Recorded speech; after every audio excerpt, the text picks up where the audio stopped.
Masa Prapaskah umat Katolik ditandai dengan Rabu Abu. Bagi umat Katolik, masa Prapaskah adalah waktu pertobatan yang dilakukan diantaranya dengan menjalani pantang dan puasa. Masa pantang dan puasa selama Prapaskah dilakukan selama 40 hari.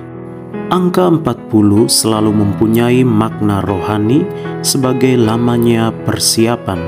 Sebagai contoh, dalam kitab Kejadian, banjir yang menghancurkan bumi terjadi setelah 40 hari hujan deras, siang dan malam. Bangsa Israel berkelana di padang gurun selama 40 tahun sebelum mencapai tanah yang dijanjikan Tuhan.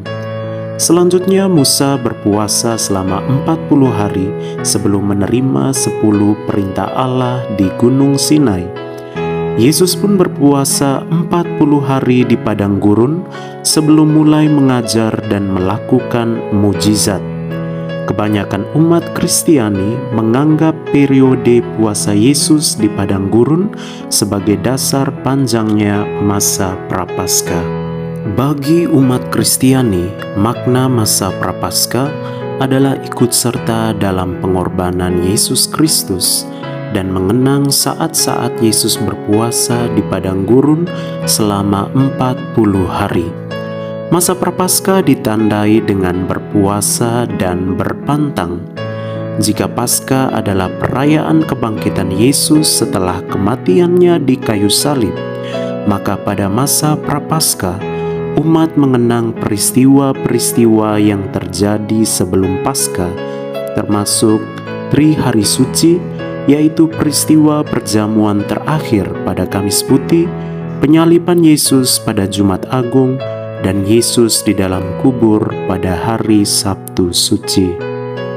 Di beberapa gereja, misalnya Katolik Roma, Anglikan, dan Katolik Ortodoks, warna ungu menghiasi tirai dan altar. Ada dua alasan penggunaan warna ungu. Pertama, karena warna ungu diasosiasikan dengan duka cita, mengenang rasa sakit dan penderitaan Yesus selama disalibkan. Dan kedua, karena ungu adalah warna yang diasosiasikan dengan kerajaan, simbol kebangkitan dan kejayaan Kristus.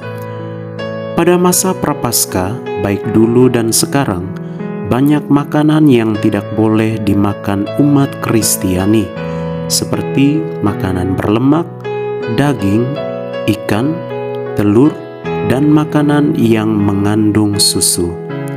Agar makanan tersebut tidak dibuang, makanan tersebut dibagikan ke orang-orang yang tidak mampu. Sekarang, aksi Prapaskah lebih simpel atau sederhana. Biasanya setiap keluarga akan menyumbangkan sembako atau uang ke gereja, dan gereja akan mendistribusikan sumbangan tersebut ke orang-orang yang membutuhkan. Demikian pembahasan mengenai makna masa Prapaskah Kristen. Semoga bisa menambah wawasan kita tentang makna sebelum perayaan Hari Paskah datang atau disebut dengan masa Prapaskah. Selain diajak untuk bertobat, mari kita juga belajar untuk berbagi dari apa yang kita miliki kepada saudara-saudari kita yang membutuhkan. Tuhan memberkati.